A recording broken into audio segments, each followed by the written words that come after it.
Hi Gandhi class, welcome to your third and final wider curriculum lesson this week. And again, we are looking at history. Thank you so much for joining our live session earlier. It was great to have some feedback from you guys about the lessons that we've had so far this week. And it was really great to hear some of you guys relaying the information that you've learned and remembered from the lessons in our session today. So well done for doing that. So our learning objective for today's lesson is, can I distinguish between Victorian facts and opinions? So today we are going to be looking at what makes a fact and what makes an opinion an opinion. And using this knowledge, we are then going to sort different statements into facts and opinions. So I want you to have a little think now, and maybe if somebody is nearby, you can discuss with them as well. But what is a fact?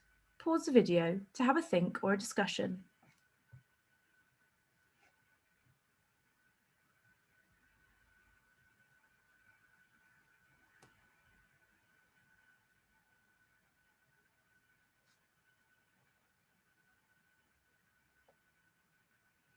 Okay, so a fact is something that is true and it can be proven. It can be checked and backed up with evidence. We know if something is a fact because it will usually include statistics, so numbers such as dates, prices, or amounts.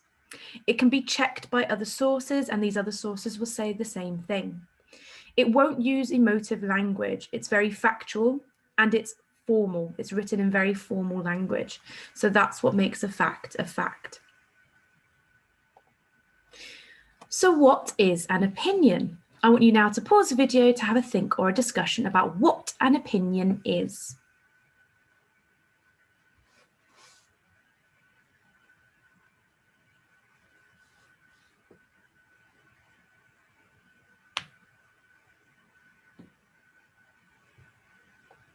Okay, so an opinion is something that somebody thinks or feels. It cannot be proven. Other people may have a different opinion to you about the same topic. So we know if something is an opinion because it will usually use emotive language, and we've done lots of work on emotive language now, so you know exactly what that is. It can sometimes use informal language. It is sometimes written formally, but sometimes also informally. We know that somebody else could feel differently towards the same topic.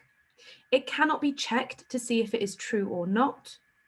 It's going to be based on what somebody thinks or feels, and it may use words such as arguably or it seems. So that's what makes an opinion an opinion.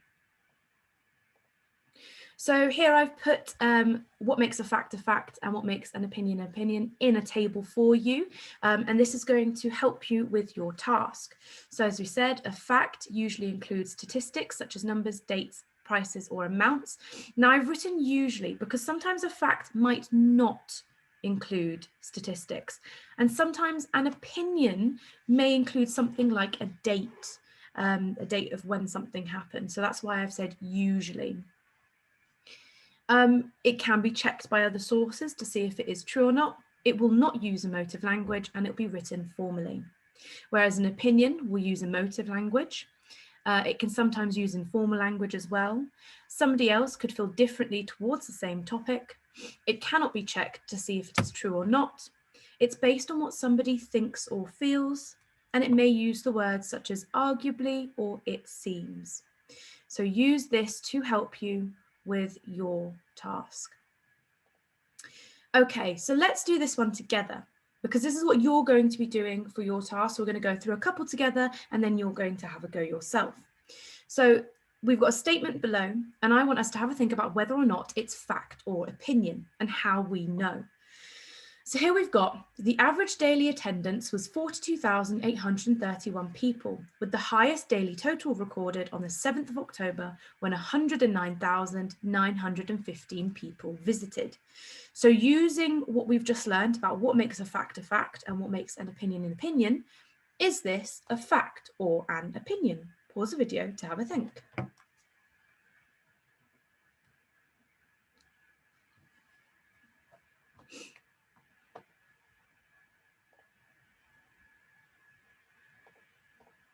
Well done if you said that this is a fact. We know this is a fact because it's written very formally, there's no emotive language, and we've got lots of statistics. So we've got the average daily attendance was 42,831 people. The highest daily total recorded on the 7th of October with 109,915 people. So that's what makes this one a fact. It's not emotive, it's formally written, and we've got statistics in there.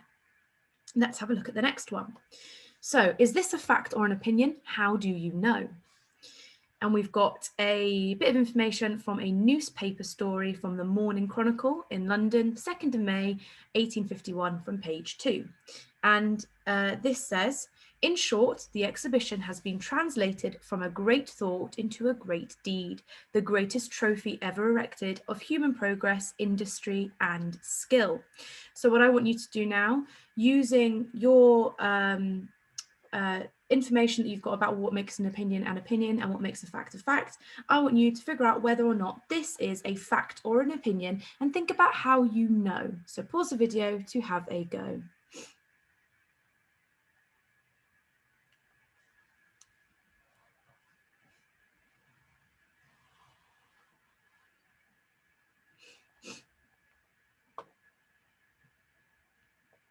Okay, so this is an opinion. And we know that this is an opinion because of the way that it's written. It's what somebody thinks about it. So in short, the exhibition has been translated from a great thought into a great deed. Now, we don't know if that's true. We don't know. That can't be backed up by evidence or information. This is what somebody thinks about it. Somebody thinks it went from a great thought into a great deed. And somebody thinks it's the greatest trophy ever erected of human progress, industry, and skill. But we don't know that for sure. There could be other things. So that's what makes this an opinion. Now, earlier I said about how sometimes in opinions you may have a date, you may have some numbers. And that's what you've got here, because this came from a newspaper clipping, and it's given you the date. So it's trying to confuse you a little bit there.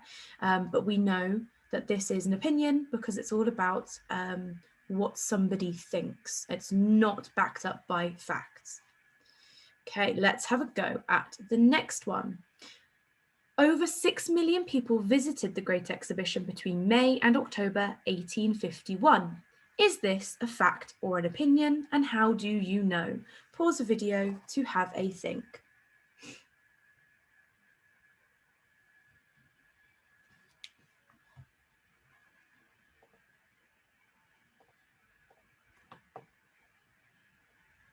Well done if you said it's a fact. And we know this is a fact because we've got our statistics here. But not only that, there is no emotion within this writing. It's very formally written as well, and it's very straight to the point. And you find that in a lot of facts that they are very straight to the point. No emotions, no nothing, just the information. So over 6 million people visited the Great Exhibition between May and October 1851, and this is a fact. Okay, let's have a go at the next one. So this is written by somebody called Charlotte Bronte. She's an author, by the way, a Victorian author.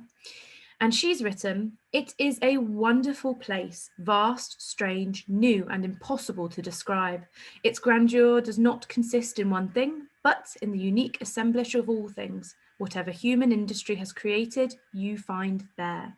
Is this a fact or an opinion? Pause the video to have a think.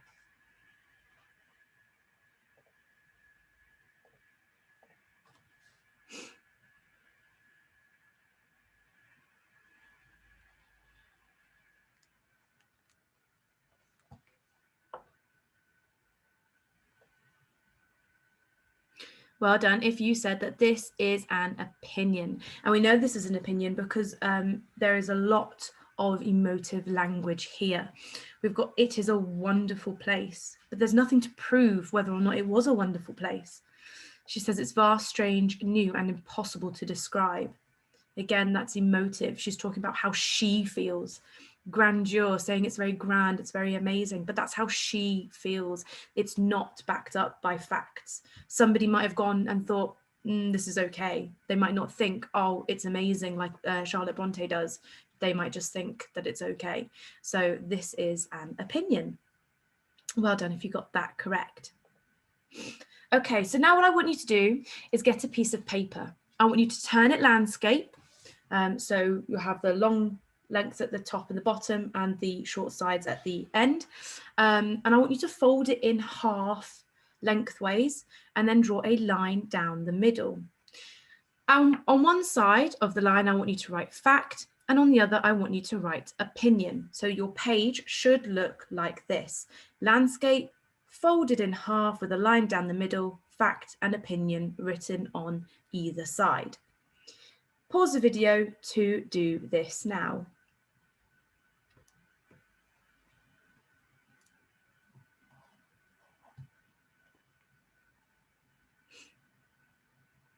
Okay. Now, using what we've learned earlier, I want you to sort these statements by putting them into fact or opinion. And within your table, all you need to write is the letter next to the statement. You don't have to write them out. Just write the letter that's next to the statement and put it within the correct column. So what I'm going to do now is I'm going to read through them. And what I want you to do as I read through them, pause the video after I've read it, and then I want you to sort it into whether or not it's a fact or an opinion. So let's go to the first one. A. Queen Victoria opened the exhibition on the 1st of May, 1851. Is this a fact or an opinion? Pause the video to put it within the correct column.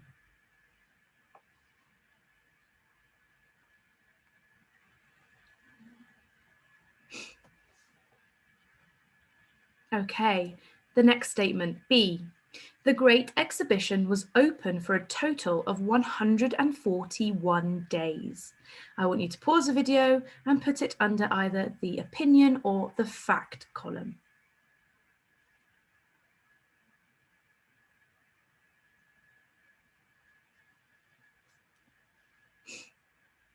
Okay, the next one, C. It seems as if only magic could have gathered this mass of wealth from all the ends of the earth, as if none but supernatural hands could have arranged it, with such a blaze and a contrast of colours and marvellous power of effect. And this was written by Charlotte Bronte. So again, I want you to decide whether or not it is a fact or an opinion.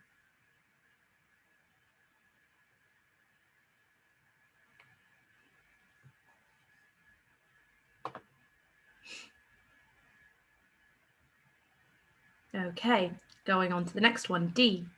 The exhibition made a profit of £186,437. This profit is equivalent to around £15 million in today's money. So is this a fact or an opinion? And I also want you to think about how you know. So pause the video to put it into the correct column.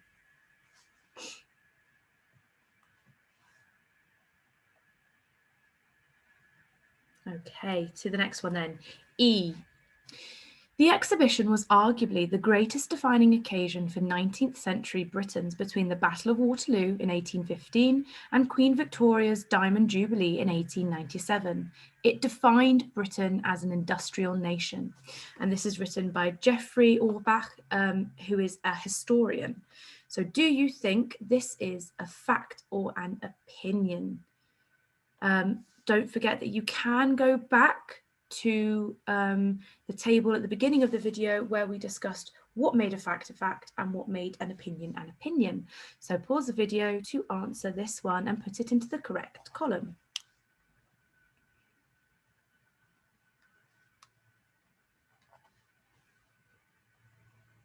Okay, let's go to the next one. F. The exhibition was lavish, overstimulating, and bewildering. And this is a quote from newspaper from somebody who attended the exhibition. So pause the video to put this into the correct column.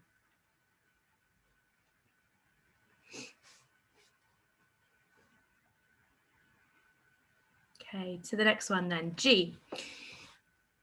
British displays made up about half of the exhibition space, and the western end contained displays of British fabric, agricultural equipment, and cutting-edge machinery of the Industrial Revolution. Is this fact or opinion? Pause the video to have a think.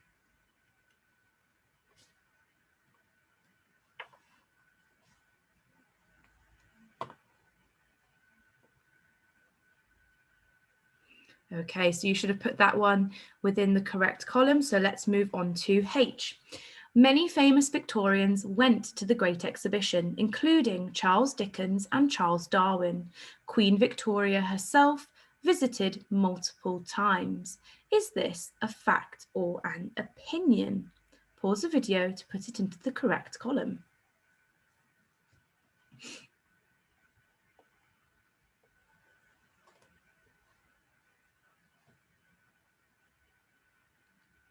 Okay, on to the next one, I. The exhibition was a chance for Britain to show off to both international and domestic countries. And this is a quote from a newspaper. Is this fact or opinion? Put it into the column you think it goes into.